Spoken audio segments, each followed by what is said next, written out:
చేతులారంగ శివుని పూజింపడేని, నోరు నొవ్వంగ హరికీర్తి నుడువడేని, దయ సత్యంబులోనుగా దలపడేని, కలుగనేటికి తల్లుల కడుపు చేటు. పలికెడిది భాగవతమట, పలికించు విభుండు రామభద్రుండట, నీ బలికిన బౌహరమగునట, పలికెద వేరొండు గాత పలుకగనేలా, నేను పలికేది భాగవతమట, నా చేత పలికించే విభుడు ఆ రామచంద్రుడట, అలా పలికితే మళ్ళీ పుట్టుక లేకుండా పోతుందంట. సరే, అలాగే పలుకుతాను. మరో కథ నేనెందుకు చెప్పాలి, భాగవతమే చెబుతాను. ఈరోజు శ్రీమదాంధ్ర మహాభాగవతంలోని సప్తమ స్కందంలో నరసింహావతారం గురించి చెప్పుకుందాము. ఒకరోజు ఆ పరీక్షిత్తు మహారాజు శుక మహర్షిని ప్రహ్లాదుని చరిత్ర గురించి వివరంగా తెలుపమని చెప్పగా ఆ శుక మహర్షి ఈ విధంగా చెబుతూ ఉన్నాడు. హిరణ్యకశిపుడు తనకు జరా మరణాలు ఉండకూడదని, త్రిలోక రాజ్యం కావాలని, తనకు సాటి వచ్చే వీరులుండరాదని, బాహుబలంతో శత్రువులనందరినూ జయించాలని, తాను సింహబలుడు కావాలని కోరుకున్నాడు. ఇలా కోరుకొని మందరాచల సానువుకి తపస్సు చేయడానికి వెళ్ళాడు. అక్కడ కాలి బొటనవ్రేలుపై నిలబడి చేతులు పైకెత్తి ముఖం మీదికెత్తి ఆకాశం చూస్తూ తపస్సు చేస్తూ ఉన్నాడు. అతని జుట్టు పొడవుగా పెరిగి ఎర్రగా జటలు కట్టి ఉంది. దానితో అతడు వాడి కిరణాలు కల ప్రళయకాల సూర్యునిలా కనిపించసాగాడు. ఇలా ఎవ్వరికీ తేరి చూడసఖ్యం కాక పరమదారుణమైన తపస్సు చేస్తూ ఉన్నాడు. దేవతలందరూ తమ తమ స్థానాలకే పరిమితమైపోయారు. పర్వతాలతో పాటుగా భూమి అదిరిపోయింది. సప్త సముద్రాలు కలుగుడు పడ్డాయి. గ్రహ సమూహాలతో పాటు నక్షత్రాలన్నీ చెదిరిపోయాయి. దిక్కులు విచ్ఛిన్నమై మండిపోయాయి. ప్రాణికోటికి గుండెలు అదిరిపోయాయి. ఉగ్రమైన తపస్సు చేస్తున్న దైత్యరాజు యొక్క మూర్తం నుండి పొగలతో కూడి తపోగ్ని జ్వాలలు వెలువడ్డాయి. ముల్లోకాలకు సంతాపం కలిగించే హిరణ్యకశిపుని తీవ్రమైన తపస్సుకు దేవతలు తల్లడిల్లిపోయారు. వారు స్వర్గం విడిచి సత్యలోకానికి వెళ్ళి లోకేశ్వరుడైన బ్రహ్మకు మొక్కి ఇలా విన్నవించారు. దేవదేవ కరుణాసాగర, దితి కొడుకు హిరణ్యకశిపుని తపస్సు వలన పుట్టిన వేడిమి చేత మేము మిక్కిలిగా తాపం చెందుతున్నాము. ఇక ఈ అలజడితో మేము అమరావతిలో ఉండడానికి భయపడుతున్నాము. మాకేది గతి? దేవా, ఏ మాత్రం సందేహం లేదు. ముల్లోకాలను అంతం చేయకుండా, దేవతలను అణిచివేయకుండా, వేదశాస్త్రాల ఉనికిని నశింప చేయకుండా ఏ విధంగానూ ఇక్కడి నుండి లేవను అని ఆ నిశాచరుడు అంటే హిరణ్యకశిపుడు మనసులో సంకల్పించుకొని దుస్సాహమైన ఈ తపస్సుకు పూనుకొన్నాడు. దీనికి ప్రతీకారం ఏమిటో ఎలాగో ఆలోచించండి. ప్రభువు, నీవు నీ తపోబలం చేత సృష్టి నిర్మాణం చేసి ఈ దేవాధీశుల కంటే ఎక్కువ వైభవాన్ని పొందావు. అలాగే హిరణ్యకశిపుడు తాను ఈ విశ్వాన్ని నశింపజేసి తన తపస్సమాధి మహిమ చేత వేరొక విశ్వాన్ని ఆవిర్భింపజేసే శక్తిని మనసులో కోరుకుంటున్నాడు. అదీ కాక కాలానికి లోబడి ఉండే జీవాత్మలకు శాశ్వతత్వం లేదు. అయినా తన తపస్సు, యోగం, సమాధి వీటి యొక్క బలం చేత శాశ్వతత్వం సంపాదించాలని తలపోస్తూ ఉన్నాడు అని ఇంకా అంటున్నారు ఆ దేవతలు. ఓ భువనాధిపతి, మహోన్నతమైన మీ ఈ బ్రహ్మపదం లోకాలన్నింటికీ ప్రశస్తమైన సంపదను, విజయాన్ని, సౌఖ్యాన్ని, సంతోషాన్ని కలుగజేస్తుంది. ఈ దైత్యుని తపస్ఫూర్తిని అడ్డుకొని ఈ లోకాలను సంపూర్ణ అనుగ్రహంతో కాపాడు అని దేవతలు మొరపెట్టుకోగా స్వయంభువు భగవంతుడు అయిన ఆ చతుర్ముఖ బ్రహ్మ, భృగువు, దక్షుడు మొదలగు వారితో కలిసి మందర పర్వతానికి వచ్చాడు. అక్కడ హిరణ్యకశిపుడు నియమంతో తపస్సు చేస్తూ ఉన్నాడు. అతని శరీరంలోని కొవ్వును, మాంసాన్ని, చర్మాన్ని, రక్తాన్ని చీమలు పీల్చివేశాయి. పుట్టలు, పొదలు, వెదుళ్ళు అతనిని కప్పివేశాయి. అయినా మహత్తప ప్రభావంతో అతడు దట్టమైన మేఘ పటలం చేత కప్పివేయబడిన సూర్యునిలా ప్రకాశిస్తున్నాడు. అతనిని చూచి బ్రహ్మ నివ్వెరపోయాడు. నవ్వుతూ ఇలా అన్నాడు. ఓ సురారి కులేంద్ర, నీ క్రియను ఉగ్రమైన తపంబం చేసి చూపిన వారు లేరింక చేయువారును లేరు. నీ సమాధికి మెచ్చితిన్ విను నీ అభిష్టములిత్తు నా యాసమేటికి లెమ్ము లెమ్ము మహాత్మా కోరుము కోరికల్. ఓ రాక్షస కులేంద్ర, నీలాగా ఇంత ఉగ్రమైన తపస్సు చేసి చూపిన వారు పూర్వం లేరు, ఇక ముందు చేసేవారు లేరు. నేను నీ ఏకాగ్రతకు, సమాధికి మెచ్చుకున్నాను. విను, నీవు కోరినది ఇస్తాను. ఇక శ్రమ పడటం ఎందుకు? లే లే మహాత్మా, కోరికలు కోరుకో. కందిరీగలు చీమలు నీ రక్త మాంసాలను కొవ్వును పీల్చి పిప్పి చేసి తినేయగా ఎముకలు మాత్రం మిగిలాయి. వెదుళ్లతో కప్పబడిన గడ్డి దుబ్బులతో ఏర్పడిన పుట్టయందు ఇంద్రియాలు ఏ మాత్రం చలించకుండా ఉండడానికి నీకు ప్రాణాలు ఎట్లా నిలిచి ఉన్నాయో. ఉత్సుకతన్ జలాన్నముల నుల్లక ఈ క్రియ 100 దివ్య సంవత్సరముల్ శరీరమున వాయువులను నిలుపంగవచ్చునే. ఉత్సవమయ్య మాకు మమునుగ్ర తపంబున గెలిచితీవునే. వచ్చలతన్ నినుంగదియ వచ్చెతి కోరికలెల్లనిచ్చదన్. అన్నపానాలు మానేసి ఉత్సుకతతో ఈ రీతిగా 100 దివ్య సంవత్సరాలు శరీరంలో వాయువులను నిలిపి ఉంచటం సాధ్యమయ్యేదేనా? నాకు చాలా సంతోషంగా ఉంది. నీ ఉగ్ర తపస్సుతో నన్ను గెలుచుకున్నావు. వాత్సల్యంతో నీ దగ్గరికి వచ్చాను. నీవు కోరిన కోరికలన్నీ ఇస్తాను అని పలికి అడవి ఈగలు చీమలు తినేసిన రాక్షస రాజు యొక్క శరీరం మీద తన కమండలంలోని నీటిని చిలకరించాడు. బ్రహ్మదేవుని బంగారు కలశంలోని నిర్మలమైన నీటి బిందువులతో హిరణ్యకశిపుని శరీరం అంతా తడిసింది. అతడు తపస్సు చాలించి దట్టమైన వెదుళ్లతో కప్పబడిన పుట్ట నుండి బయటపడి మహామహిమతో బల సౌందర్యాలతో యవ్వనంతో ఒప్పారాడు. వజ్రంలా దృఢమైన పుటం పెట్టిన బంగారంలా మెరిసే శరీరంతో ఎండిన కట్టెల నుండి వెలువడే అగ్నిలా తేజరిల్లుతూ బయటకు వచ్చాడు. వాగ్దేవి మనోహరుడు, అతి విశిష్టమైన సంతోషాలు కలిగించేవాడు, నమస్కరించిన వారిని రక్షించేవాడు, చక్కని తాపసోత్తములకు అభీష్ట వరాలు ప్రసాదించేవాడు, జగత్ సృష్టికర్త, రకరకాల ప్రాణుల నొసటి గీతలను వ్రాసే మహావిద్యను నేర్చినవాడు అయిన బ్రహ్మకు దేవతా విరోధి అయిన హిరణ్యకశిపుడు మొక్కాడు. ఈ విధంగా రాక్షసరాజు గగనంలో ఉన్న హంసవాహనుడైన బ్రహ్మకు భూమి మీద దండ ప్రణామాలు చేసి ఆనంద బాష్పాలతో మొలకెత్తిన పూల కాంకూరాలతో చేతులు జోడించి బ్రహ్మదేవుని మీదనే దృష్టి నిలిపి గద్గద స్వరంతో ఇలా స్తుతించాడు. కల్పాంతంలో విశ్వమంతా చీకటి చే ఆవరింపబడి ఉండగా తన తేజస్సు చేత వెలిగించేవాడు. సత్వ రజ తమో గుణాలతో కూడి ముమ్మూర్తిలా విశ్వాన్ని కల్పించి రక్షించి చివరకు లయం చేసేవాడు. ఆద్యుడై సమస్త కారణభూతుడై స్వయం జ్యోతి అయి ఏకరూపుడై విలసిల్లేవాడు. ఈశ్వరుడై తగిన సమయంలో మనస్సు ప్రాణం బుద్ధి ఇంద్రియాలతో కూడి మహిమతో ఒప్పుచుండేవాడు అయిన సచ్చిదానందమయునకు నేను అత్యంత భక్తితో నమస్కరిస్తున్నాను. దేవా, నీవు విరాట్ పురుషునికి ముఖ్య ప్రాణం కావడం వలన ప్రజాపతివి అయ్యావు. మనస్సుకు బుద్ధికి చిత్తానికి ఇంద్రియాలకి అధిపతివి. మహాభూతాలకు ఆధారభూతుడవు. వేద శరీరంతో క్రతువులు విస్తరిస్తావు. విద్యలన్నీ నీ శరీరమే. సర్వార్థ సాధకులకు సాధనీయుడవు నీవే. ఆత్మనిష్ట గరిష్ఠులకు ధ్యానించదగిన ఆత్మవు. కాలరూపుడువై జనులకు ఆయుస్సును నశింపజేస్తావు. జ్ఞాన విజ్ఞాన మూర్తివి. ఆద్యంత రహితుడవు. అంతరాత్మవు. త్రిమూర్తులకు మూలమైన పరమాత్మవు. జీవలోకానికి జీవాత్మవు. సర్వం నీవే. నీవు కానిది ఏదీ లేదు. కనిపించని పరమాత్మవై పురాణ పురుషుడవై అనంతుడవై ఉండే నీవు ప్రాణాలు ఇంద్రియాలు మనస్సు బుద్ధి గుణాలు స్వీకరించి విశిష్టమైన పరమేష్టి పదవిలో నిలిచి స్థూల శరీరంతో ఇదంతా విస్తరింపజేస్తున్నావు. భగవంతుడవైన నీకు మొక్కుతున్నాను అని ఇంకా ఇలా అంటూ ఉన్నాడు. కోరిన వారల కోర్కులు నేరుపుతో నిచ్చి మనుప నీ క్రియనన్యుల్ నేరరు కరుణాకర నే గోరెద నీ విచ్చదేని గోరికల భవ. కరుణామూర్తి, కోరిన వారి కోరికలను నేర్పుతో ఇచ్చి రక్షించే నీ వంటి వారు వేరెవరూ లేరు. అభవా, నీవు ఇస్తానంటే నేను కోరికలను కోరుకుంటాను.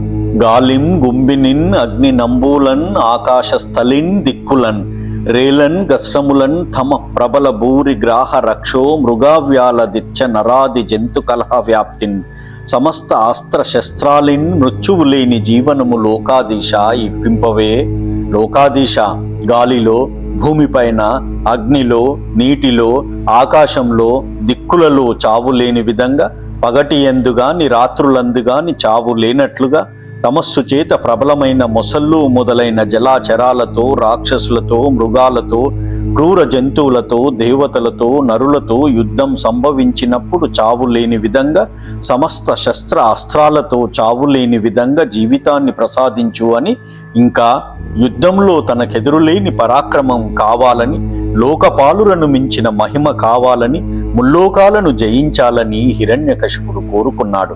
అతని తపస్సుకు మెచ్చుకున్న బ్రహ్మ దుర్లభాలైన ఈ వరాలన్నీ ఇచ్చి దయచూపి ఇలా అన్నాడు: అన్నా కశ్యపపుత్ర, దుర్లభములీ అర్ధంబులెవ్వారికి మున్నెవ్వారలు గోరరీ వరముల్ మోదించి తిన్ నీయడన్, నన్ను కోరిన వెళ్ళ నిచ్చి తిన్ ప్రవీణత్వంబుతో బుద్ధి సంపన్నత్వంబున నుండి మీ సుమతివై భద్రైక శీలుండవై. నాయన కశ్యప తనూజ, ఈ వరాలు ఎటువంటి వారికైనా దుర్లభాలు. పూర్వం ఎవరూ ఇట్టి వరాలు కోరలేదు. నీ పట్ల నాకు సంతోషం కలిగింది. నీవు కోరినవన్నీ ఇచ్చాను. నేర్పరివై, బుద్ధిమంతుడవై, సుమతివై, రక్షణశీలం కలిగి ఉండు సుమా అని ఇలా అమోఘమైన వరాలిచ్చి రాక్షసరాజు పూజించగా పద్మాసనుడైన బ్రహ్మ దేవతలందరూ నమస్కరిస్తూ ఉండగా తన నివాసానికి వెళ్ళిపోయాడు. ఈ రీతిగా దేవతా విరోధి వర పరంపరను సంపాదించుకున్నాడు. పరీక్షిత్తు మహారాజా, ఆ సురేంద్రుడు తన తమ్ముని చంపిన పగ తీర్చుకోవడానికి విష్ణువుపై ఏ మాత్రం గౌరవం లేక గర్వాంధకారంతో వైరం వహించాడు. దితి కొడుకు హిరణ్యకశిపుడు దుస్సాహమైన పరాక్రమంతో ఒకసారి గంధర్వులను సంహరిస్తాడు, ఒకసారి దేవతలను పారదోలుతాడు, ఒకసారి పాముల పడగలు చితగ్గొడతాడు, గ్రహాలను ఒకసారి బంధిస్తాడు, ఒకసారి యక్షులను ఉగ్రంగా దండిస్తాడు, ఒకనాడు పక్షులను ఒడిసి పట్టుకుంటాడు, ఒకసారి సిద్ధులను ఓడించి బంధిస్తాడు, ఒకసారి మనుష్యుల మదం అణిచివేస్తాడు. సమర్థుడై ఒకసారి కిన్నరులను, ఖేచరులను, సాధ్యులను, చారణులను, ప్రేతాలను, భూతాలను, పిశాచాలను, అడవి జంతువులను, విద్యాధరాదులను సంహరిస్తూ ఉంటాడు. ప్రాకారాలతో సహా కోటలను మహాకోపంతో కూలగొట్టి రాక్షసులతో చుట్టూ విడిసి బలవంతంగా దిక్పాలుర పట్టణాలను అతడు స్వాధీనం చేసుకున్నాడు. రాత్రులు పగళ్ళు దిక్కులు కృషించిపోయి దుర్దశను పొంది రాక్షసరాజు యొక్క తీవ్రమైన ఆజ్ఞకు వశమై దైన్యంగా కట్టుబడిపోయాయి. ఇంకా ఆ దానవుడు త్రిలోక రాజ్య సంపదల చేత శోభిస్తున్న మహేంద్రుని భవనంలో ప్రవేశించాడు. ఆ భవన సోపానాలు పగడాలతో, నేలంతా మరకత మనులతో, స్తంభాలు వైఢూర్య మనులతో, గోడలు వెన్నెలలో తెల్లనైన స్ఫటిక మనులతో, ద్వారాలు మంజూరులు కిటికీలు పద్మరాగమనులు తాపిన బంగారంతోను నిర్మించబడ్డాయి. రకరకాల విమానాలతో విచిత్రంగా ఉంది ఆ స్వర్గం. ఉద్యానవనాలు నిరంతరం పూలతో పండ్లతో నిండి సువాసనలు వెదజల్లుతున్నాయి. అక్కడి సరస్సులలో బంగారపు పద్మాలు సౌగంధికాలు నిండుగా ఉన్నాయి. రత్న ప్రసాదాలతో రమణీయంగా ఉంది. అక్కడ గాలులు పరిమళిస్తూ చల్లగా మెల్లగా వీస్తున్నాయి. చిలుకలు కోకిలలు మృదు మధురంగా ధ్వని చేస్తున్నాయి. ఇదంతా విశ్వకర్మ నిర్మించాడు అని ఆ శుకమహర్షి పరీక్షిత్తు మహారాజుకు వివరిస్తూ ఉన్నాడు. ఇంకా దితిసుతుడు ముల్లోకాలకు ప్రభువై దేవేంద్ర సింహాసనాన్ని అధిష్ఠించి చెలరేగిపోతున్నాడు. అప్పుడు బ్రహ్మ విష్ణు మహేశ్వరులు తప్ప మిగిలిన యక్షులు కిన్నరులు మరుత్తులు గంధర్వులు సిద్ధులు మొదలైన వారంతా భయంతో వచ్చి అతనికి వంగి నమస్కరించి కానుకలర్పించి రకరకాలుగా సేవలు అర్పిస్తూ ఉన్నారు. ఇంకా ఆ హిరణ్యకశిపుడు విప్రులు భూమిపై యాగాలు చేస్తూ ఉంటే తానే వచ్చి హవిర్భాగాలు తీసుకుంటాడు గాని ఆ దైత్యుడు దేవతా సమూహానికి వానిని అందనివ్వడు. సమస్త దిక్పాలకుల యొక్క వివిధ గుణాలను తానే వహించి రాక్షసరాజు త్రైలోక్య రాజ్య సమృద్ధితో ఉన్నాడు. అప్పుడు సమస్త మహాద్వీపాలతో కూడిన భూమిపై దున్నకుండానే పంటలు పండుతున్నాయి. యాచకులు కోరిన కోరికలను కామధేను మొదలైన వాటిలాగా ఆకాశమే కురిపిస్తూ ఉంది. సప్త సముద్రాలు నదీ సమూహాలు కెరటాలలోనే రత్నాలను ఉంచుతున్నాయి. చెట్లు ఒక్క కాలంలోనే అన్ని ఋతువుల గుణాలను కలిగి ఉంటున్నాయి. పర్వతాల మీద నీటితో నిండిన ద్రోణులు ఒప్పుతున్నాయి. ఈ రీతిగా దిక్కులన్నింటినీ జయించి హిరణ్యకశిపుడు లోకాలకి ఏకైక నాయకుడై తనకు నచ్చిన రీతిలో ఇంద్రియ సుఖాలను అనుభవిస్తూ ఉన్నాడు. అయినా తృప్తిపడక శాస్త్ర మార్గాన్ని అతిక్రమించి బ్రహ్మ ఇచ్చిన వరాల చేత మిక్కిలి గర్వించి ఐశ్వర్యవంతుడై చాలా కాలం పాటు రాజ్యం చేస్తున్నప్పుడు దేవతలు కిన్నరులు సిద్ధులు సాధ్యులు మునులు విద్యాధరులు అందరూ మాకు దిక్కు ఎప్పుడు కలుగుతుంది, ఎప్పుడు ఈ రాక్షసుని వలన బాధ తీరుతుంది, మేము ఎప్పుడు పైకి రాగలము, ఎవరు మాకు రక్షకులు అనుకుంటూ సంసార బాధల నుండి విముక్తి కలిగించే పద్మాక్షుడైన ఆ శేషశాయిని ఆశ్రయించారు.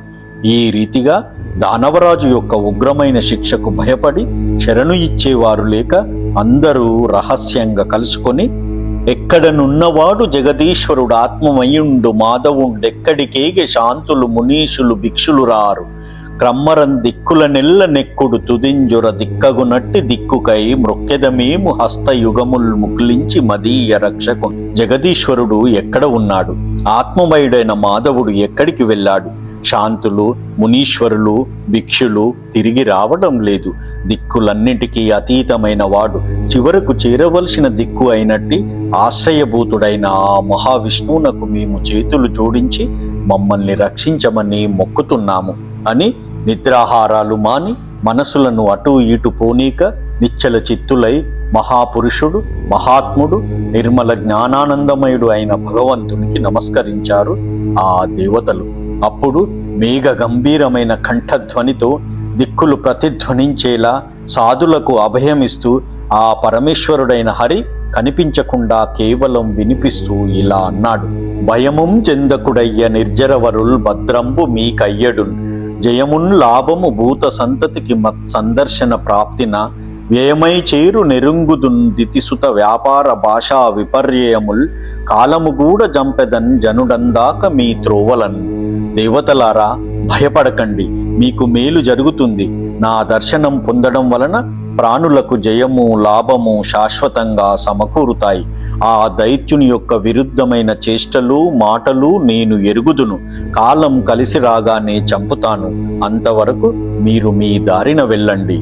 శుద్ధ సాధులందు సురలందు శృతులందు గోవులందు విప్రకోటియందు ధర్మ పదవియందు దగిలి నాయుడు వాడెన్నడలుగు నాడే హింసనుందు. పరమ సాధువులు దేవతలు వేదాలు గోవులు బ్రాహ్మణులు ధర్మస్థలాలు వీటన్నింటి యందు విశేషించి నా పట్లను విడవకుండా వాడు ఎప్పుడు అలుగుతాడో అప్పుడే నశిస్తాడు. శమద సుగుణాలు కలిగి ఎవరితోనూ విరోధించని కన్న కొడుకు ప్రహ్లాదుని రోషంతో వాడు ఎప్పుడు ఆపదల పాలు చేస్తాడో ఆనాడే అతనిని పట్టి చంపుతాను. బ్రహ్మ ఇచ్చిన గొప్ప వర ప్రభావం చేత వీడు ఇంతవాడై మిమ్మల్ని బాధిస్తున్నాడని మనసులో అనుకుంటూ ఉంటాను. అలా అనుకొని కూడా ఇప్పుడు అతనిని దండించడానికి సమయం కాదు కాబట్టి సహించాను. ఇక మీద దండిస్తాను. దేవతలారా, మీరు సందేహించకండి, ఈ రోజుకు తిరిగి వెళ్ళండి అని హరి ఇలా ఆదేశించగా దేవతలు గుంపులు గూడి మొక్కారు. ఇక రాక్షసుడు నశించడం తప్పదని భావించి తమ తమ దిక్కులకు వెళ్ళిపోయారు. హిరణ్యకశిపునకు విచిత్రమైన చరిత్రలు గల 4 కొడుకులు పుట్టారు. వారిలో ప్రహ్లాదుడు చక్కని నడవడి కలవాడు. తన పట్ల ఇతర ప్రాణుల పట్ల ఒకే రీతిగా సమభావంతో హితంగా మెలిగేవాడు. పెద్దలను చూడగానే సేవకునిలా చెంత చేరి నమస్కరించేవాడు. తన చూపులకు ఎవరైనా పరస్త్రీలు అడ్డం వస్తే తల్లిలా భావించి పక్కకు తొలగిపోయేవాడు. ధర్మం పట్ల ఆసక్తితో దీనులను తల్లిదండ్రుల వలె కాపాడాలని అనుకునేవాడు. స్నేహితులను సోదరుల వలె ఆదరించేవాడు. గురువులను దైవాలుగా భావించేవాడు. సరదాకి కూడా అబద్ధాలు ఆడేవాడు కాడు. ఇంకా ఆకార జన్మ విద్యర్థ వరిష్ఠుడై గర్వ సంస్తంభ సంగతుడుగాడు. వివిధ అనేక విషయ సంపన్నుడై పంచేంద్రియములచే పట్టువడడు. భవ్య వయోబల ప్రభావోపేతుడై కామరోషాదుల గ్రంథుకొనడు. కామినీ ప్రముఖ భోగములెన్ని గలిగిన వ్యసన సంసక్తి నావంకబోడు.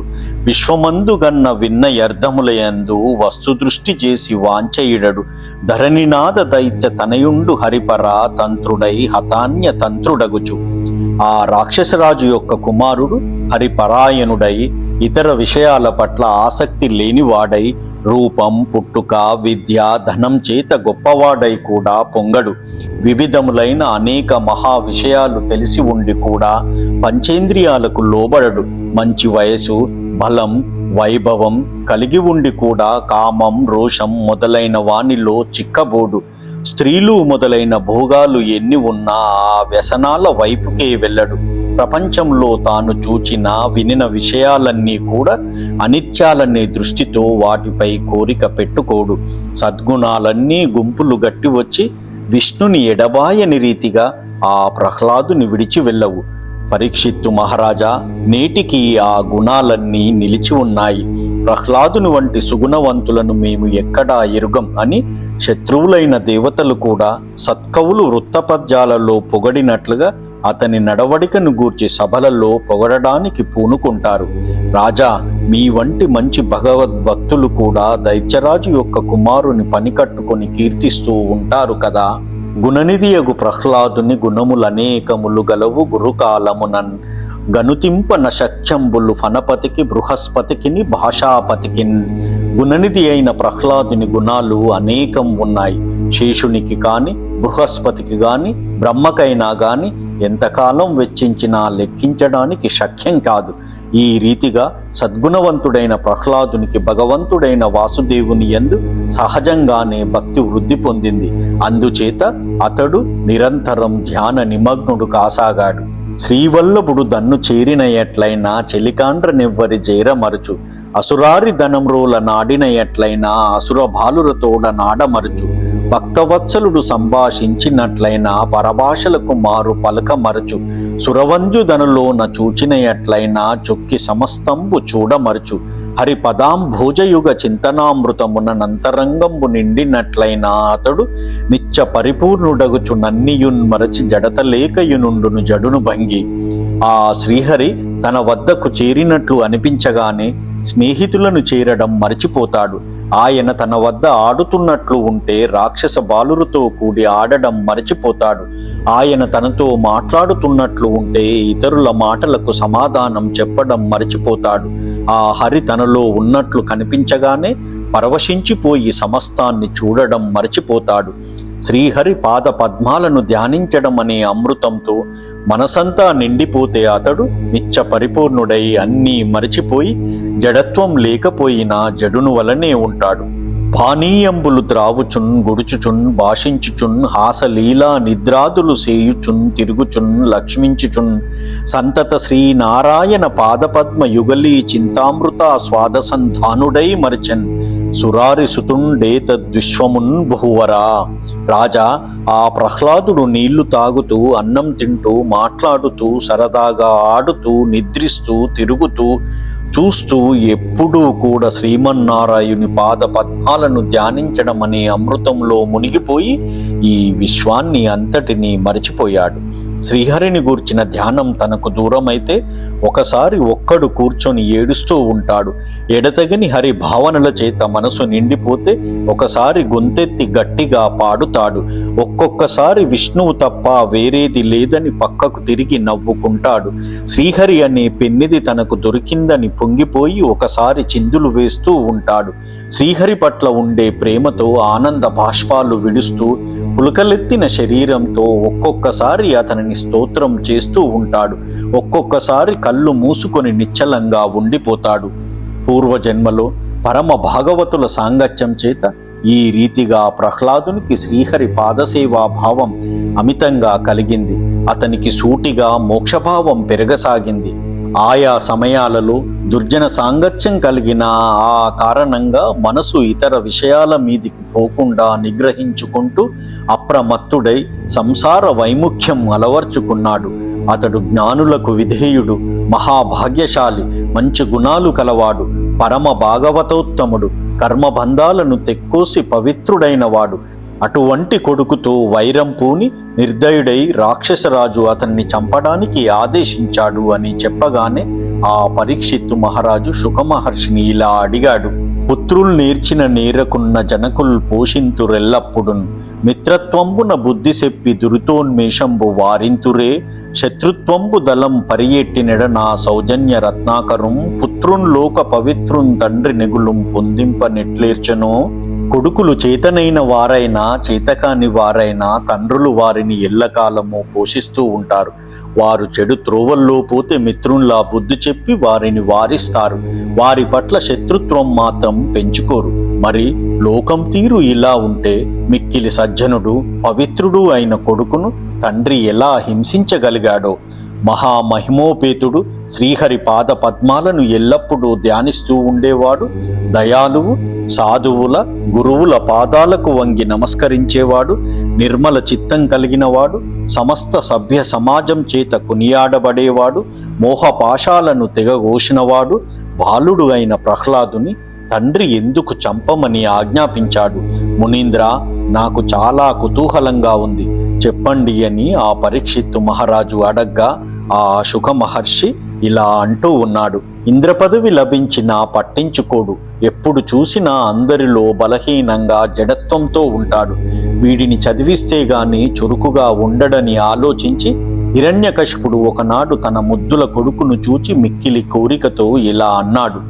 నాయన, చదువుకోనివాడు అజ్ఞానంలో ఉండిపోతాడు. చదువుకుంటే మంచి చెడులను నిర్ణయించుకునే చాతుర్యం అలవాటు పడుతుంది. జనులందరూ చదువుకోవాలి, నేను నిన్ను చదివిస్తాను, గురువుల వద్ద చదువుకో అని చెప్పి రాక్షస వంశానికి పురోహితుడు దైవం అయిన శుక్రాచార్యుని కొడుకులు చండు, అమర్కుణ్ణి పిలిపించాడు. వారు తర్కంలో ఆరితేరిన వారు. వారిని గౌరవించి ఇలా అంటున్నాడు. అయ్యా, వీడు గుడ్డివాడిలా అజ్ఞానంలో ఉన్నాడు. నా ప్రతాపం గురించి ఏ మాత్రం జ్ఞానం లేదు. మీరు మాకు గురువులు, దయా సముద్రులు, మా మనసుకు నచ్చిన వారు, పూజ్యులు, పెద్దలు.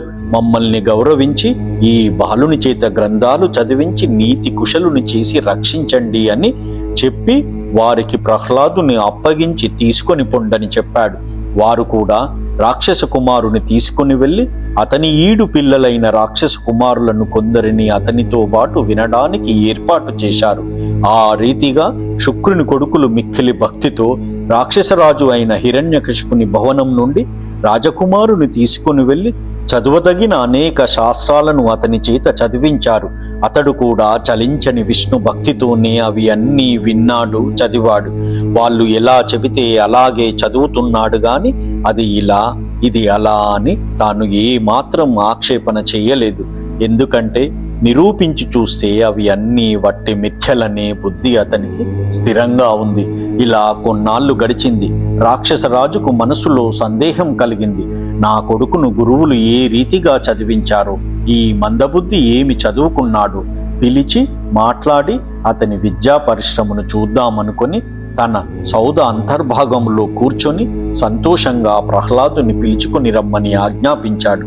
ఆ ప్రహ్లాదుడేమో సంసార సాగరాన్ని తరించినవాడు, కామ క్రోధాది అంతఃశత్రువులను తుడిచిపెట్టినవాడు, నిరంతరం శ్రీహరి యొక్క ధ్యానామృతాన్ని ఆస్వాదించేవాడు, పాపాలనే అడవులకు గండ్రగొడ్డలి వంటివాడు.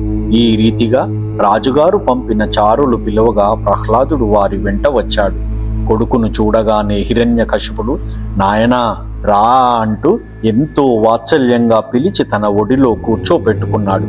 ఎంతో కుతూహలంగా, వత్స, నీ చదువు, ఉత్సాహ, ప్రభు మంత్రశక్తులతో కూడి ఉన్నదా? మిక్కిలిగా జ్ఞానాన్ని ఆర్జించావా? వేదాలు శాస్త్రాలు చదివావా? కొడుకుల మాటలు తండ్రులకు నిత్యము సంతోషాన్ని కలుగచేస్తాయి. శ్రమ వలన కలిగిన తాపాన్ని, దుఃఖాన్ని పోగొడతాయి, చెవులకు అలంకారాలుగా ఉంటాయి అని అంటూ, ఇంకా నాయన, నీకు ఏది భద్రమైనదిగా అనిపిస్తుంది చెప్పు అని అడిగాడు. దానికి ముద్దుల కొడుకు ప్రహ్లాదుడు ఇలా సమాధానమిచ్చాడు. ఎల్ల శరీరధారులకు నిల్లను చీకటి నూతి లోపలంద్రెల్లక వీరు నేమను మతి భ్రమణమున భిన్నులై ప్రవర్తిల్లక సర్వమున్నతిని దివ్య కళామయ మంచు విష్ణునందుల్లము చేర్చి తారడవి నుండుట మేలు నిశాచరాగ్రని. దైత్యోత్తమ, ఈ శరీరధారులందరూ ఇల్లు అనే చీకటి నూతిలో పడి మ్రగ్గుతున్నారు. వీరు మేము అనే పొరపాటు బుద్ధితో భేద భావంతో ప్రవర్తిస్తున్నారు. అలా కాక ఈ సమస్త విశ్వం అతని దివ్య కళామయమే అనుకొని తాము విష్ణువునందు మనసు నిలిపి అడవులలో ఉండడం మేలు అని కొడుకు ఇలా అనగానే శత్రుపక్షానికి అనుకూలమైన ఆ మాటలను విని రాక్షసరాజు నవ్వుతూ ఇలా అంటున్నాడు. ఎట్టాడిన నట్టాడుదు రిట్టిట్టని పలుక నెరుగరితరుల శిశువుల్ దట్టించి ఎవ్వరేమని పట్టించిరో బాలకునకు వరపక్షంబుల్. పిల్లలు ఎలా చెబితే అలాగే అంటారు, స్వయంగా ఇది ఇలా అని చెప్పలేరు. పరాయి పిల్లలు ఎవరు ఏమని ఈ పిల్లవానికి పరపక్షాన్ని ఎక్కించి పట్టించారు. నా తండ్రి, చూడగా నాకు చాలా ఆశ్చర్యం కలుగుతుంది.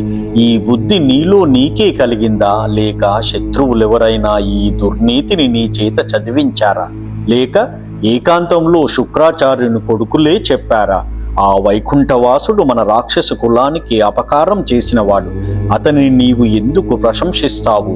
సురలం దోలుటయో, సురాధిపతులను సృక్తించుటో, సిద్ధులం పరివేదించుటయో, ముని ప్రవరులను బాధించుటో, యక్ష కిన్నర గంధర్వ విహంగ నాగపతులను నాశంపు నొందించుటో, హరియంచున్ గిరియంచు నేలచెడ మోహాంధుడవై పుత్రక, నాయన దేవతలను పారద్రోలడమో, దేవేంద్రుని హింసించడమో, సిద్ధులను వేధించడమో, మునివరులను బాధించడమో, యక్ష కిన్నర గంధర్వ పక్షి సర్పజాతుల నాదులను నాశనం చేయడమో నీవు చేయాలి గాని హరి గిరి అంటూ అజ్ఞానంలో పడి ఎందుకు పడిపోతావురా, ఎందుకు చెడిపోతావురా అని నచ్చ చెప్పాడు. తండ్రి మాటలు విని ప్రహ్లాదుడు గురువును చూచి, మోహాన్ని పోగొట్టుకున్న జ్ఞానులకు ఎవనియందు తత్పరత కలిగి ఉండడం వలన మాయాకల్పితమైన అవిద్య వలన కలిగే పరులు తాము అనే భేదబుద్ధి ఉండదో ఆ పరమేశ్వరునకు నేను నమస్కరిస్తాను. అజ్ఞానులు కొందరు మేము వారు అనే భ్రాంతిలో పడి ప్రజ్ఞచేత మాత్రమే లభించే ఆ సర్వాత్మకుని తప్పుడు అన్వయ క్రమాలతో నిరూపించలేరు. ఆలోచించి చూస్తే బ్రహ్మాది వేదవేత్తలు కూడా జిజ్ఞాస కలిగించే ఆ మార్గంలో మూఢులే. అటువంటప్పుడు పరమాత్ముడైన ఆ విష్ణుని ఇతరులు ఎలా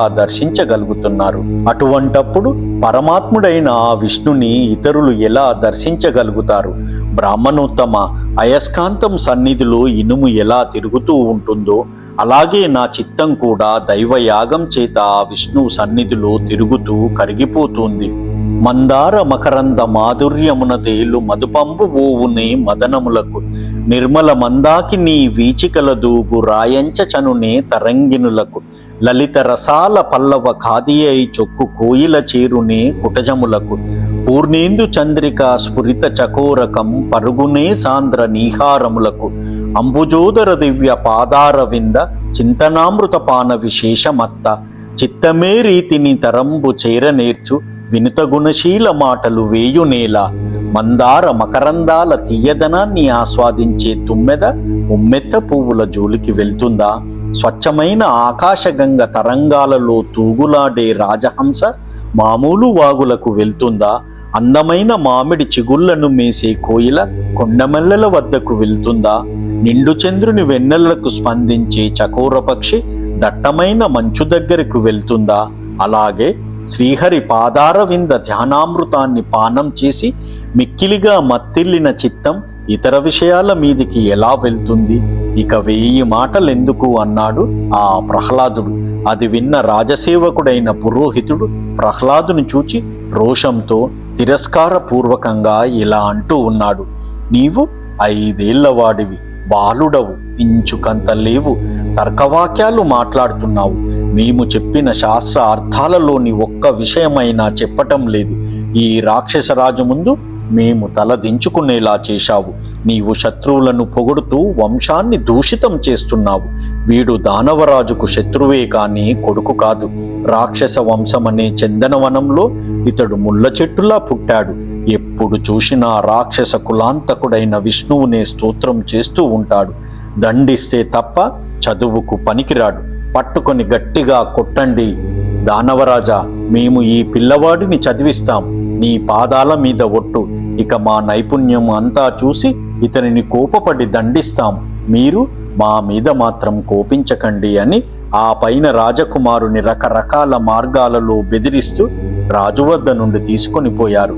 ఏకాంతంలో కూర్చోబెట్టుకొని శుక్రాచార్యుని కొడుకు అతనికి దారి తప్పకుండా నిత్యము అనేక పర్యాయాలు ధర్మ అర్థ కామాల గురించి తమ అప్రతిమ ప్రతిభా విశేషం వ్యక్తమయ్యేలా చెబుతూ ఉన్నారు.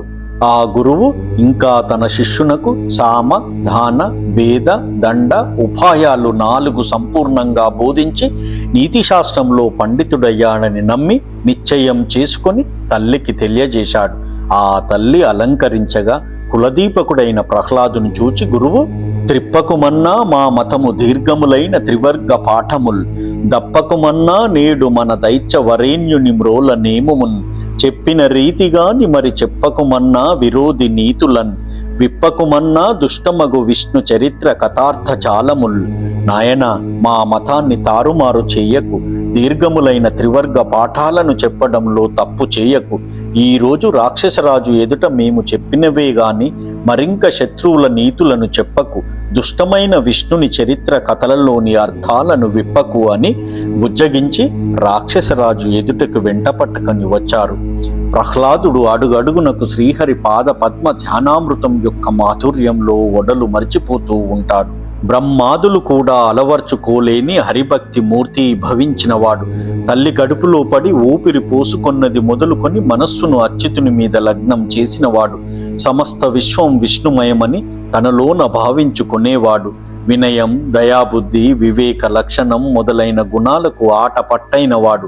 అటువంటి ప్రహ్లాదుని తన శిష్యుణ్ణి పండిత లోకం అంతా గౌరవించేవాడిని పిలిచి గురువు ముందుకు తోసి తండ్రికి మొక్కమన్నాడు. రాక్షస వంశనాయక, నీ పిల్లవాడికి విద్య నేర్పాము.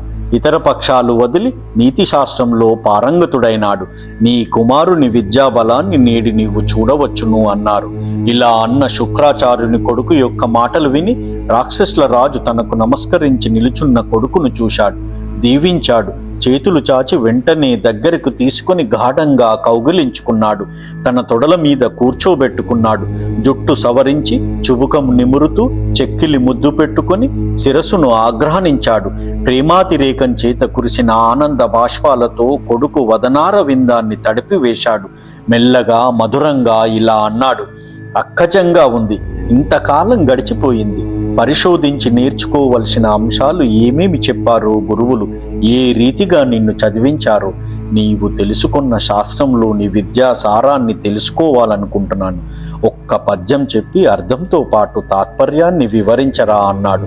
నిన్నున్మెచ్చరు నీతి పాట మహిమన్ నీతోటి దైత్యార్భకుల్, కన్నారన్నయు చెప్ప నేర్తురు గదా గ్రంథార్థముల్ దక్షులై, ఎన్నా ఎన్నడు నీవు నీతి విదుడౌదంచున్ మహావాంఛతో, నున్నాడన్ ననుగన్న తండ్రి భవతీయోత్కర్షమున్ చూపవే. నీతి పాఠాల మహిమలో నీతోటి రాక్షస బాలురు నిన్ను మెచ్చుకోరు. వారు అన్నీ నేర్చుకున్నారు. సమర్థతతో వారు గ్రంథాల అర్థాలు అన్నీ చెప్పగలుగుతున్నారు కదా అన్నా. నీవు ఎప్పుడు నీతి కోవిదుడో అవుతావో అని చాలా కోరికతో ఉన్నాన్రా. నాకన్న తండ్రి, నీ గొప్పదనాన్ని చూపించరా అని ఆ హిరణ్యకశిపుడు ప్రహ్లాదుని అడిగాడు. ఆ కన్న తండ్రికి ప్రహ్లాదుడు ఇలా బదులిచ్చాడు, చదివించిరి నన్ను గురువులు, చదివితి ధర్మార్థ ముఖ్య శాస్త్రంబుల్, నే చదివినవి గలవు పెక్కులు, చదువులలో మర్మమెల్ల చదివితి తండ్రి. నన్ను గురువులు బాగా చదివించారు. ధర్మం, అర్థం మొదలైన శాస్త్రాలు చదువుకున్నాను. నే చదివినవి చాలా ఉన్నాయి. తండ్రి, నాన్న, చదువులలోని మర్మమంతా చదివాను నేను. దైత్యోత్తమ, మనోవాక్కాయముల చేత చెలిమి చేయడం, వినడం, దాస్యం చేయడం, వందనం చేయడం, అర్చించడం, సేవించడం, ఆత్మజ్ఞానం కలిగి ఉండడం, సంకీర్తన చేయడం, ధ్యానించడం అనే ఈ 9 భక్తి మార్గముల చేత సర్వాత్ముడైన ఆ హరిని నమ్మి సత్ప్రవర్తనతో ఉండడం శ్రేయస్కరమని అనుకుంటున్నాను. ఇదే సత్యం. గ్రుడ్డివారికి వెన్నెల, చెవిటివారికి శంఖధ్వనులు, మూగవారికి మంచి గ్రంథాలు చెప్పడం, నపుంసకులకు కామవాంఛ, కృతజ్ఞులకు బంధుత్వాలు, బూడిదలో హోమం చేయడం, పిసినారులకు ధనం ఉండడం, పందులకు మంచి సువాసనలు ఎంత వ్యర్థాలో, హరిభక్తి లేని వారి సంసారాలు అంతే వ్యర్థాలు. కమలాక్షు నర్చించు కరములు కరములు, శ్రీనాథు వర్ణించు జిహ్వ జిహ్వ, సురరక్షకుని జూచు చూడ్కులు చూడ్కులు, శేషశాయికి మ్రొక్కు శిరము శిరము, విష్ణునాకర్ణించు వీనులు వీనులు, మధువైరి దవిలిన మనము మనము, భగవంతు వలగొను పదములు పదములు, పురుషోత్తముని మీది బుద్ధి బుద్ధి, దేవదేవుని జింతించు దినము దినము, చక్రహస్తుని ప్రకటించు చదువు చదువు, కుంభనీదవు చెప్పెటి గురుడు గురుడు, తండ్రి హరిచేరు మనియడి తండ్రి తండ్రి, శ్రీహరిని పూజించే చేతులే నిజమైన చేతులు. శ్రీహరిని స్తుతించే నాలుకే సార్థకమైన నాలుక. శ్రీహరిని చూచే చూపులే అసలైన చూపులు. శేషశాయికి నమస్కరించే శిరసే శిరసు అనిపించుకుంటుంది. విష్ణువును గూర్చి వినే చెవులే చెవులు అవుతాయి గాని మిగిలినవి కేవలం రంధ్రాలే. మధుసూదనుని యందు లగ్నమైన మనసే అత్యుత్తమమైనది. భగవంతునికి ప్రదక్షిణం చేసే పాదాలే పాదాలు. పురుషోత్తముని మీద నిలిపిన బుద్ధియే శ్రేష్టమైన బుద్ధి. దేవదేవుని ధ్యానించే దినమే సుదినం. విష్ణువుని సాక్షాత్కరింపజేసే చదువే అసలైన చదువు. శ్రీహరిని గూర్చి చెప్పేవాడే అసలైన గురువు. నాయన, హరిని చేరుకోవాలని చెప్పేవాడే తండ్రి అవుతాడు. ఇంకా కంజాక్షునకు గాని కాయంబు కాయమే పవన గుంఫిత చర్మ బస్త్రిగాక వైకుంఠు బొగడని వక్త్రంబు వక్త్రమే ఢమఢమ ధ్వనితోటి డక్కగాక హరిపూజనము లేని హస్తంబు హస్తమే తరుషాక నిర్మిత దర్విగాక కమలేషు జూడని కన్నులు కన్నులే తన కుడ్యజాల రంధ్రములుగాక చక్రిచింత లేని జన్మంబు జన్మమే తరల సలిల బుద్భదంబుగాక విష్ణుభక్తి లేని విబుదుండు విబుదుడే పాదయుగముతోటి పశువుగాక శ్రీహరికై ఉద్దేశించని శరీరం గాలి నింపిన తోలు తిత్తి వైకుంఠిని పొగడిని నోరు ఢమఢమ ధ్వని చేసే డక్క వంటిది. హరిని పూజించని చేయి కొయ్యతో చేసిన తెడ్డే తప్ప చెయ్యి కానే కాదు. కమలాక్షుని చూడని కన్నులు శరీరమైనే గోడకు ఉండే కన్నాల వంటివి. చక్రహస్తుని ధ్యానించని జన్మ చంచలమైన నీటి బుడగ వంటిది. విష్ణుభక్తి లేని పండితుడు రెండు పాదాలు కల్ల పశువే. విష్ణుసేవ అనే పెనుగాలి లేనిదే సంసారమనే మేఘాల గుంపు చెదిరిపోదు. విష్ణుసేవ అనే అమృతం కురియకపోతే తాపత్రయాలనే భయంకరమైన కార్చిచ్చులు ఆరిపోవు. విష్ణు చింతన అనే బడబాగ్ని లేకపోతే మహాపాతకాలు అనే సముద్రాలు ఇంకవు. విష్ణు ధ్యానం అనే సూర్యకాంతులు లేకపోతే పెను విపత్తులు అనే దట్టమైన చీకట్లు తొలగిపోవు. ఆ బ్రహ్మదేవునికి కూడా ముఖ్యమైన విష్ణు చింతనమనే అంజనం లేనిదే నిరుపమానమైన నిష్కలంకమైన పునర్జన్మ రాహిత్యమనే పెన్నిది దొరకదు అని ఈ రీతిగా భయం చాటుమాటు లేకుండా సూటిగా నిర్భయంగా మాట్లాడుతూ ఉన్నాడు ఆ ప్రహ్లాదుడు. అతని మాటలు తండ్రి చెవులకు ములుకుల్లా నాటుకున్నాయి. దానవేంద్రునికి కణతలు అదిరిపోయాయి. పెదవులు కొరుకుతూ అదిరి పడుతూ గురుసుతుని చూచి శత్రువు కథలు నేర్పించాడని తలచి ఇలా అంటూ ఉన్నాడు ఆ హిరణ్యకశిపుడు. అతి సమర్థంగా నీతి శాస్త్రాలలో పారంగుతుని చేస్తానని పిల్లవాడిని అలా తీసుకొని పోయి కుటిల బుద్ధితో వానికి అక్కరలేని శత్రుశాస్త్రాలు బోధించావు. భృగు వంశోత్తవుడవని నమ్మాను. కటకట బ్రాహ్మణ వేషంలో ఉన్నావే తప్ప నీవు నిజానికి బ్రాహ్మణుడవు కావు. విప్రుడా, పాపకర్మలు చేసేవారిని ఆయుపట్లు చెరిచే రోగాలు పట్టుకున్నట్లుగా అధర్మాలు చేసేవారిని దురాలోచనలు కలవారిని పాపాలు చుట్టుముట్టుతాయి అని అంటున్న రాజునకు పురోహితుడు ఇలా సమాధానం చెప్పాడు. తప్పులు లేవు మా వలన దానవనాథ విరోధి శాస్త్రముల్ చెప్పము క్రూరులై పరులు చెప్పరు మీ చరణాంబులాన సుమ్మెప్పడు మీ కుమారునకు నింతయు నైజమనీష ఎవ్వరు చెప్పడి పాటిగాదు ప్రచింత దళంపము నేర్పు కైవడిన్. దానవనాథ, మా వలన తప్పేమీ లేదు. విరోధి శాస్త్రాలు చెప్పలేదు. క్రూరులైన ఇతరులు ఎప్పుడూ చెప్పలేదు. మీ పాదాల మీద ఒట్టు సుమా, మీ కుమారునకు ఇదంతా స్వభావ సిద్ధంగా వచ్చింది. ఎవరూ నీకు చెప్పపాటి వారము కాము. నేర్పుతో దీనికి ప్రతిక్రియ ఏమిటో ఆలోచించండి. దైత్యోత్తమ, మేము మీకు మిత్రులము, పురోహితులము, తగిన అర్హత కలవారము. అదీగాక భృగువంశ సంజాతులము. నీ కొడుకును ఇలా చేయడానికి మేమేమైనా నీ శత్రువులమా? ఆ మాటలు విని రాజు గురుపుత్రునిపై కోపం మాని కొడుకును చూచి ఇలా అడిగాడు. ఒజ్జలు చెప్పని ఈ మతి మజ్ఞాతుడవైన నీకు మరి ఎవ్వరిచే నుజ్ఞాతమయ్య బాలక తజ్జనులం పేరు కొనుము తగనామ్రోలన్. బాలక, నా వంశంలో పుట్టిన నీకు గురువులు చెప్పని ఈ బుద్ధి ఎవరి వలన కలిగింది? వారెవరో నా ముందు చెప్పు అన్నాడు ఆ హిరణ్యకశిపుడు. తండ్రికి ప్రహ్లాదుడు ఇలా చెబుతూ ఉన్నాడు.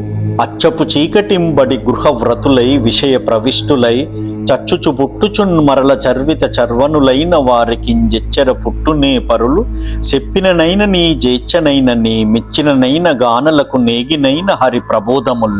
అజ్ఞానాంధకారంలో పడి గృహస్థులై విషయలోలురై చనిపోతూ పుడుతూ మరల అదే పని చేస్తూ ఉండేవారికి ఇతరులు చెప్పినా గాని, తన ఇచ్చా మాత్రం చేత గాని, ఏమిచ్చినా గాని, అడవులకు వెళ్ళినా గాని హరిని గూర్చిన జ్ఞానం వెంటనే కలుగుతుందా? కానని వాని నూతగొని కాననివాడు విశిష్ట వస్తువుల్ గానని భంగి గర్మములు గైకొని కొందరు కర్మబద్ధులై కానరు విష్ణు గొందరట గందుర కించన వైష్ణవాంగ్రి సంస్థాన రజో అభిషక్తులకు సంహృత కర్ముల్ దానవేశ్వర. గ్రుడ్డివాణిని ఆసరాగా చేసుకున్న గ్రుడ్డివాడు విశిష్ట వస్తువులను చూడలేడు. అదే రీతిగా కర్మలను ఆశ్రయించి కొందరు కర్మబద్ధులై విష్ణువును కాంచలేరు. కాని దానవేశ్వర, నిరుపేదలైన విష్ణుభక్తుల పాదధూళిని తలదాల్చిన కొందరు కర్మలు నశించి విష్ణుని చూడగలరు. శోధింపంబడి సర్వశాస్త్రములు రక్షోనాథ వెయ్యేటికిన్ గాతల్ మాధవ షే ముషీ తరణీ సాంగత్యంబునంగాక దుర్మేధన్ దాటగ వచ్చునే సుత వధూ మీనో గ్రవాంచ మద క్రోధ ఉల్లోల విశాల సంస్కృతి మహాఘోరా మితాం అంబోనితిన్. రాక్షసరాజా, సర్వశాస్త్రాలు పరిశీలింపబడ్డాయి. ఇక ఇన్ని కథలెందుకు? ఈ విస్తారమైన సంసారం మహాభయంకరమైన సాగరం వంటిది. ఇందులో కొడుకులు, భార్య అనే చేపలు ఉన్నాయి. తీవ్రమైన వాంఛలు, మదం, క్రోధం అనే ఎడతెగని అలలు ఉన్నాయి. ఇటువంటి సముద్రాన్ని పనికిమాలిన తెలివితేటలతో దాటలేము. కేవలం విష్ణుభక్తి అనే నావ సాంగత్యంతోనే అది సాధ్యమవుతుంది. ఇలా అన్న కొడుకును విదిలించి ప్రేమ చూపక రాక్షసరాజు తన ఒడిలో నుంచి వెంటనే కిందికి తోసేశాడు ఆ ప్రహ్లాదుణ్ణి. ఆపలేని కోపంతో, మంటలెగజిమ్మే వేడి చూపులతో మంత్రులను చూచి ఇలా అంటూ ఉన్నాడు. క్రోడంబై పినతండ్రి చంపెనని తా గ్రోధించి చిత్తంబులో వీడంజేయుడు బంటుబంగి హరికిన్ విద్వేషకిన్ భక్తుడై యోడండక్కడ ప్రాణవాయువులు వీడొప్పించుచున్నాడు నా తోడన్ వైరము పట్టే నిట్టి జనకద్రోహిన్ మహింగంటిరే. పంది రూపంలో వచ్చి తన పినతండ్రిని చంపాడనే కోపంతో తన మనసు నుండి ఆ విష్ణువును పారదోలడం లేదు. శత్రువైన విష్ణువునకు భక్తుడై ఏ మాత్రం సిగ్గుపడడం లేదు. అయ్యో, వీడు ప్రాణాలు తోడేస్తున్నాడు, నాతో వైరం పూనాడు, ఇటువంటి పితృద్రోహిని భూమి మీద ఎక్కడైనా చూశారా అంటూ ఆ హిరణ్యకశిపుడు బాధపడుతూ ఉన్నాడు. దీనితో శ్రీమదాంధ్ర మహాభాగవతంలోని సప్తమ స్కందంలోని నారసింహ అవతారం ప్రథమ భాగం సమాప్తం. ఓం నమో నారాయణాయ. ఓం నమో నారాయణాయ. ఓం నమో నారాయణాయ. ఓం నమో భగవతే వాసుదేవాయ. ఓం నమో భగవతే వాసుదేవాయ. ఓం నమో భగవతే వాసుదేవాయ. జై శ్రీమన్నారాయణ.